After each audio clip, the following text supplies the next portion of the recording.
Jeremy Carl. He is the author of The Unprotected Class, How Anti-White Racism is Tearing America Apart. And he joins us now from Montana on the Will Cain Show. What's up, Jeremy? It's a pleasure to be on, Will. I was having fun listening to you just go into it before. Really love the energy of what you're trying to do. Oh, thanks, man. Not only do we share Montana, you were messaging me asking it. Yeah, I lived in Montana for a year. A little bit different part of the state, outside of Missoula by about a half hour. Rock Creek, if you're familiar, Jeremy. You're over by Bozeman. But I think we also share, I don't know if those are Montana maps on your wall, but I'm a big map guy, old maps of places that I've lived. I've got several good Montana maps. This is the map room. I actually have a Soviet military map of Bozeman as one of the maps behind me. So in case the Really? Russians want to bomb, they'll be lacking that map, I guess.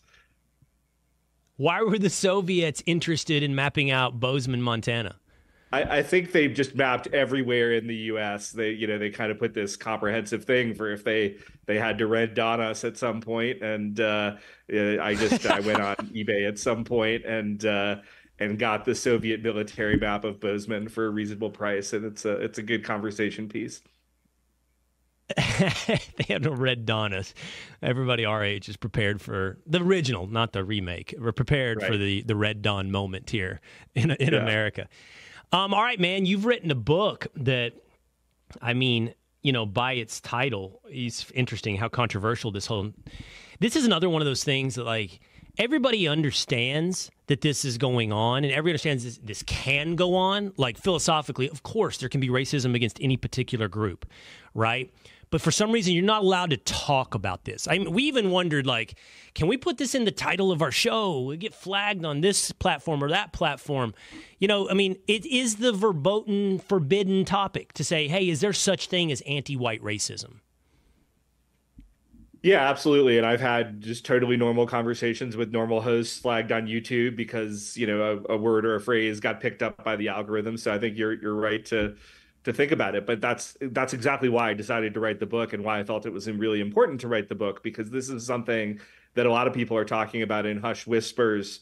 But it really needs a full airing. And it needs a full airing, honestly, not just because I believe in, obviously, the subject of the book and wrote it, but because it deserves the best possible criticism. And you can't have that criticism when the only sort of public debate on this is actually not a public debate at all, but it's just people whispering to each other and kind of having the conversation that way. So that was really why I wrote the book, to really make sure that we were having that discussion, that honest discussion.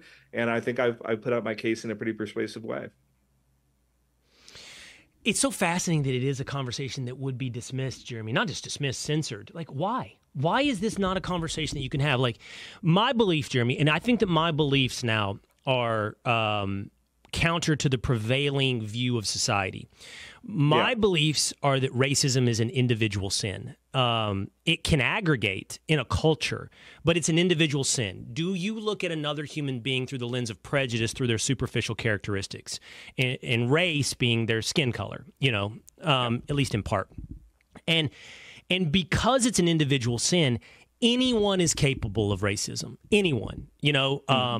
A black person's capable of racism against a white person capable of racism against a Latino person, Asian, a Japanese person capable of racism against a Korean.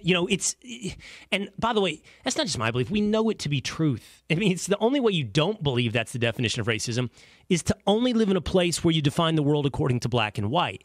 And they wave away the way that I view racism here, Jeremy, by saying, it's not, I think this is what they do. It's not an individual sin. It's a societal sin. And because white people are now the majority minority, or the majority, they're incapable of being the victims of racism. Yeah.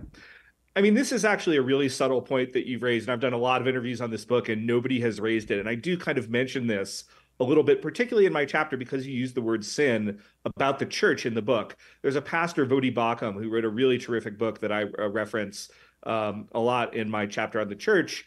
He's an African-American pastor. He's actually currently the head of a Christian university in Zambia. But he wrote a book called Fault Lines, and he makes actually the same point that you're making, which is even the entire debate about structural racism is slightly misnamed, because really racism is an individual sin. It's a sin of the human heart, and structures can't do that. And structures, by the way, also can't repent.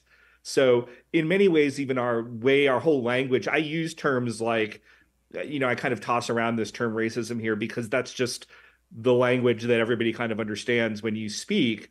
But honestly, if we're kind of being more precise, and I do kind of try to be this precise within the book, I mean, racism is ultimately an individual sin of the human heart, but aggregated, of course, we can have discrimination or structural discrimination going on in society. And what I argue right now is not that this is, of course, the only type of discrimination we have going on or the only type of racism, but it is the most politically salient in 2024. So, to the argument, let me explore the aggregate thing for just a moment. So the modern day definition of racism is, that they would wave away and maybe even censor this conversation based upon the idea, well, white people have been the beneficiaries of structural racism throughout America's history. So it's impossible, I guess, then now to be the victims of either individual or structural racism. And I'm so reluctant to use the word structural racism, but we have to get into that at some point because we're going to talk about like laws, right? And things like that. But because of America's history, it's impossible for the reverse racism to be in play today in America. Right. And that is the argument. And a lot of my book is kind of demolishing that argument. And it just, even in sort of trivial levels, it's demolishing the argument. And that what you actually see, what you actually observe, if you look at census data, if you look at job applications and what people are doing, is if you can claim to be anything other than white today in America, at least in an official context, that's what you do. And there's a lot of data that kind of shows this. I mean, we've had almost a doubling of the Native American population, according to the census, since 2010. This is not because of Native American fertility explosion, but because more white people with some Native American ancestry are finding it advantageous to identify in that way. And you can do the same thing with Hispanics or other groups. We kind of see this a kind of similar way that you can just sort of show this in a way that isn't even an argument. It's just kind of, you point to the thing.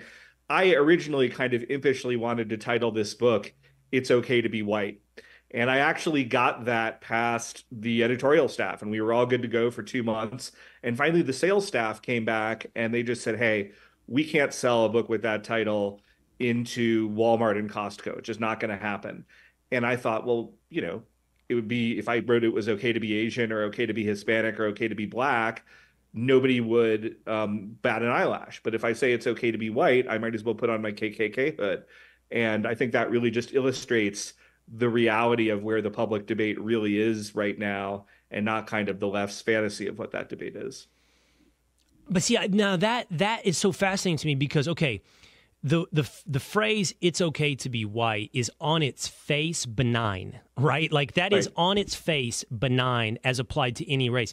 It's not the same thing as, whatever, being, I'll say it this way, being pro-white, right? Or white pride. It's not the same thing.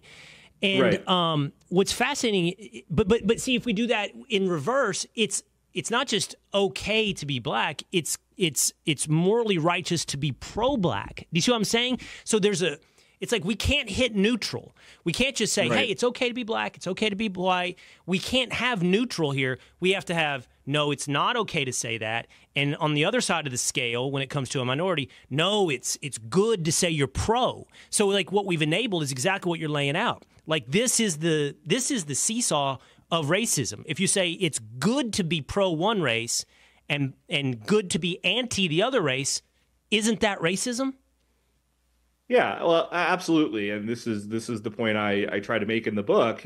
And I think it's actually interesting. I mean, I think legally, I'm not one of these people who's kind of naive enough to say, oh, we just have to 1,000% look past color, because I think that it's reality is human beings see color. So I'm not trying to wish that away and say that can't happen. But what I am saying is that from a legal standpoint, and from the standpoint of at least how we try to treat each other in the culture, we should try to look past color, even while we acknowledge that that's there, and that we're really failing to do that. And it's interesting in various fields, because Some people would say, oh, well, this is just a recent product of the woke revolution. One of the things I kind of document in my chapter on Hollywood is that white people have actually been portrayed, on average, obviously there are ethnic stereotypes and other things going on, more negatively than minorities in the average Hollywood film since the 1960s. And it's not me saying that. It was the liberal scholars of media who actually kind of cataloged this stuff, who were observing that. So, this problem has actually been building for quite some time. It's interesting you bring up Hollywood. So you got a section of the book where you talk about the civil rights movement and this shift that happened. Just it is coincidentally, I didn't do this because you were coming on the show. It just caught my attention. I don't even know why. But I was like, well, I haven't watched Malcolm X in a while, Denzel Washington. And I'm a big Denzel Washington fan. I mean, I think if he's in something, I want to watch it. Love The Equalizer. But so Denzel is playing Malcolm X. In the beginning, he's clearly doing a Malcolm X speech, right? And it is incredibly racist. Like, it is so racist that I can go to the Wikipedia page for Malcolm X right now, and there's an admission of his racism, right? Which you'd have to because it's stating an absolute fact. Like, sure. Malcolm X said things like, you'll never be an American. You don't want to be an American. You reject America, right? And that the white man has always been violent. The white man has always been an enslaver. The white man, generalized, right? Always been this devil. And the reason I'm thinking about that is not just because you brought up Hollywood, but it marks that was the internal civil rights fight of the 60s, right? It was Martin Luther King versus Malcolm X, right? Malcolm X rejected the Million Man March, that kind of thing. As I look at the way we've evolved, and DEI and the way a lot of this stuff is, Malcolm X won. Like, today, the modern day vision of race is Malcolm X's, which again, Wikipedia would describe as racist, That's what won in the race conversation in modern America. No, I think that's accurate. And just so that I don't get a bunch of left-wingers kind of jumping down my throat, I mean, I think it's important to say that toward the end of his life, he moderated his views quite a bit. And in fact, that was a lot of the reason that he ended up getting gunned down by more radical people. But the core of his early vision was just as you described. And I think it has won, at least in the public discourse. And I'm trying to get back much more to an older vision. But I think, again, there's a lot of people with skin in the game who don't want that to happen. And to get, if you'll forgive me for being a little bit academic for just a second, because I spent a lot of time in universities, I think a lot of what we have happening right now is kind of the classic political struggle, which is really about like who controls what resources. But to do that in 2024, you can't just go up to somebody and say, hey, I want your stuff. That's kind of considered bad form. And so you have to do what the late sociologist C. Wright Mills recalled is you have to create a legitimating ideology. So you have to create an ideology that says, here's why I'm entitled to your stuff. So you start talking about white privilege and white supremacy and white fragility and all these things. And that's why you're really bad and I have the right to get your things. But of course, if we really actually lived under any of that, you wouldn't be able to talk about it, right? Just like if you lived under Kim Jong-un, you wouldn't talk about what a tyrant Kim Jong-un is. It's only when you're safely out of living under Kim Jong-un that maybe you could talk about it. So I think that's kind of the nature of the debate and the conversation we're having right now. So let me see if I understand correctly. So what you're saying is underneath all of this race stuff, it's a classic civilizational, I don't even know if I want to call it a class struggle, maybe a tribal struggle, but even human nature struggle of I want what you have. And it's all this other stuff is back engineering justifications for taking what you have. That's at the core of it. And I don't want to be that. I mean, I'm a Christian. I don't want to be like reduce all the spiritual elements out of it or the cultural elements out of it. But I think at the end of the day, it is ultimately just as you correctly described it. I mean, it's I want what you have and I need an ideology to justify that. And so much of the debate around reparations and all these other things, I think, is really kind of backfilled around that. And so, yeah, I mean, that's essentially what I see in current America. Well, so Jeremy, I think that the rebuttal, I don't even know if it would be an articulated rebuttal, but it would be an internal rebuttal, would be two things. Well, what you have was gotten on, sinful means. You wanted labor, so you took it from black Africans. And then the argument would be, so if you're doing it in reverse today, you're, I guess, evening the historical playing field. And because this is the part I'm not sure it would be articulated. Because what would be articulated would be like, there's no anti-white racism. But if it were articulated, it'd be like, so what?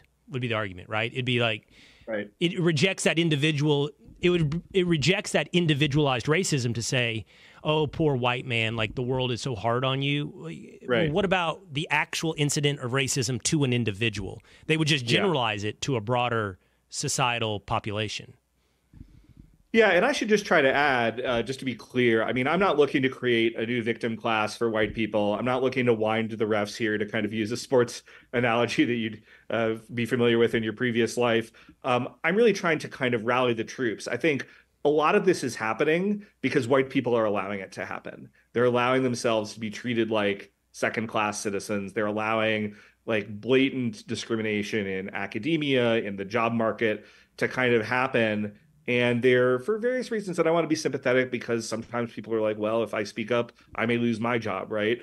But we're allowing this to happen. And we're not a 1 or 2% minority where we can't speak up for ourselves. If we spoke up and say, hey, you know what, we're going to demand equal treatment, we would get it. So I think that's kind of a meta point.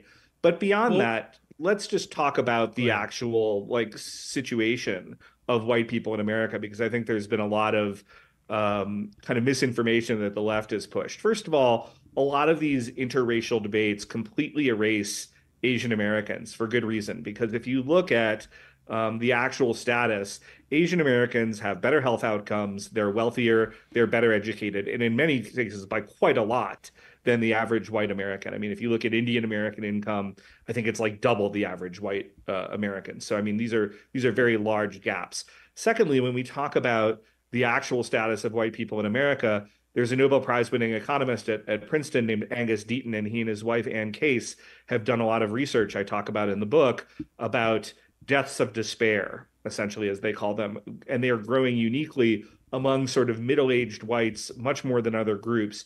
And these are alcohol deaths, drug deaths, suicides.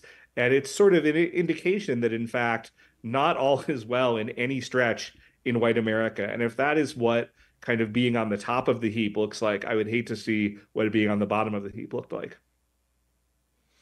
Well, I want to ask you this. So I think this is one of those things where I say, like, it's not talked about, like you said, but people understand it. You've seen individual instances. Look, and we should say for the record, I mean, I know obviously individual instances of racism across every racial dynamic, you know, white to black, black to white to Latino. I mean, that's the point of racism. Back to my thing, it's an individual sin. But on a broader spectrum, you brought up academia. We know, like, for example, an example could be government hiring practices with contractors that prioritize certain races over others. Societally, affirmative action in of itself is a form of racism. And if what would you point to as examples of anti-white racism?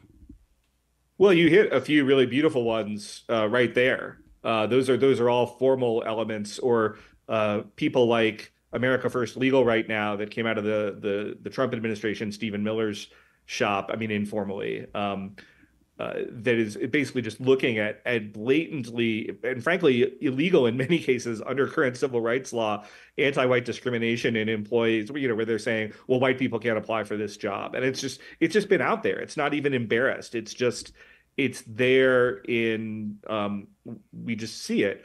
There were even COVID treatments in many states that were prioritized based on race. That's a story that didn't get nearly enough attention. But even beyond those kind of formal things, and I kind of read those, I put those out in exhaustive detail in the book. So for those who are interested, they can read about it there. But there's a lot of informal things. Like, I think a really profound informal thing that I talk about in my chapter on crime is this notion of just how we talk about it, that there's this kind of notion of these racist police picking off African-American men. But if you really look, it's less than 10 per year on average of unarmed African-American who are being shot by police of any race.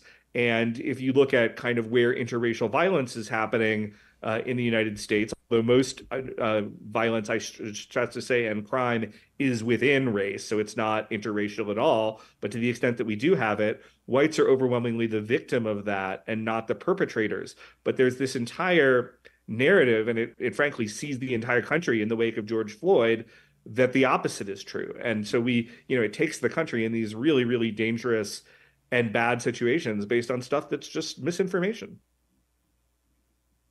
So, you know, you started to say that this book is a call to action. Like, you know, if you want this to stop, you gotta demand that it stop. This type of racism, right? What is the vision? Like, so I think this conversation is part of being real and honest. Let's diagnose something that's happening in America. Okay, I don't even understand why you would censor this conversation. Like, is the diagnosis inaccurate? You know, anything you're saying about crime or hiring practices or anything like that, is it inaccurate? Does it not matter? Do you not care? You know, if one group is discriminated against because it's for the quote unquote greater good? I don't know. But diagnosing reality is always a place to start. But then what do you do? Like, in part of your book, right, it's a call for equality and unity. Dedicated to the old-fashioned principle of basic human equality and the ethnic melting pot that brings ethnicities into common citizenship and a shared national identity needs to be restored. So how do we move past? Like, I don't think you're calling. I don't think anybody wants. I agree with you, by the way, Jeremy. Like, colorblindness is kind of silly. Like, we all see it, so that's we need to not pretend the world is a way that it isn't. But we aspire beyond it is the whole point. And Exactly. I think what you're saying here is we have to get back to that aspiration because we've lost the aspiration. It's like we're leaning into our worst instincts. I think that's a very sobering and correct way to put it. We are leaning in right now to our worst instincts, and we don't have to. I think you and I are about the same age. I remember growing up in the 80s and the early 90s, and it wasn't always this bad. I mean, we weren't perfect by any stretch on either end, and there was racism on all sides that was still going on, but it wasn't as toxic as the debate has become. And we at least had the right kind of aspiration as generally held. And again, I'm not saying there weren't all sorts of imperfections, but I think we all at least kind of were trying to row the boat in the same direction. And now we're not even trying to do that. And in fact, a lot of people are telling white people, just get out of the boat and go swim yourself. You don't belong in this boat with the rest of us. And that is just not going to work. And I should add, I'm not just doing that as a case of special pleading for white people. This is going to be really bad for all Americans if we don't solve it. And the history, Yes. which is not just a U.S. history, of multi-ethnic democracies where you have spoil systems and racial discrimination going on, what happens to those democracies? It's not an encouraging story. And so we're heading into some very, very dangerous territory here. And I wrote this book in many ways to avert us going into that dangerous territory. Man, I think you're absolutely. And by the way, just a couple more. What you're right is as well. It's not just about white people. You could have written this book about, as you said earlier, about Asians, like the open discrimination against Asians. You could have written that book for that. You could have written this book. Interestingly, I think Latinos have almost been the forgotten man in this entire conversation because the world has been defined according to white and black. You know, I mean, I remember during the George Floyd 2020 era having a radio show on ESPN, and Latino callers would call in being like, where do we fit in this new like definition of America that it's all black and white? You know, it's just. And by the way, when you do this, you're going to breed more white racism. Like, you know, anti-white racism creates white racism, and then this world just spills apart into racial tribalism. No, absolutely. And I'm really glad also that you brought up the point that there are other groups besides whites and blacks in America, because I don't want to say inevitably, but in many of the interviews that I've done, and I understand it because A, that was the sort of historical groups, and B, I think it's kind of the most salient and intellectually and emotionally fraught kind of relationship. People just make it about white and black. And I really tried in this book to not just do that, to say, hey, there's a lot of different ethnic groups here. The same sorts of dynamics apply. The same sort of things are going on.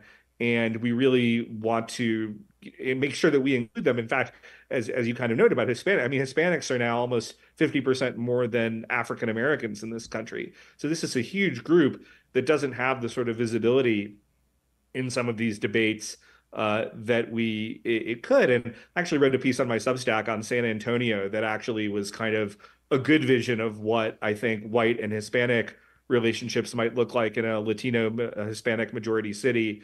But unfortunately, that's not replicated enough throughout the United States. Yeah. Well, listen, I like the call to action at the end. And the thing about it is like this idea that we can move beyond race while not ignoring that it exists. I also like what you said. It's not a false kumbaya. It's not this touchy-feely, like, because we were kind of getting there. I think you're right. Like in the 80s and 90s and early 2000s, yes, racism existed. And yes, we understood that there were racial differences, cultural differences, whatever. But I still think we retained the aspiration, you know? We retained the hope, individually, culturally, and nationally.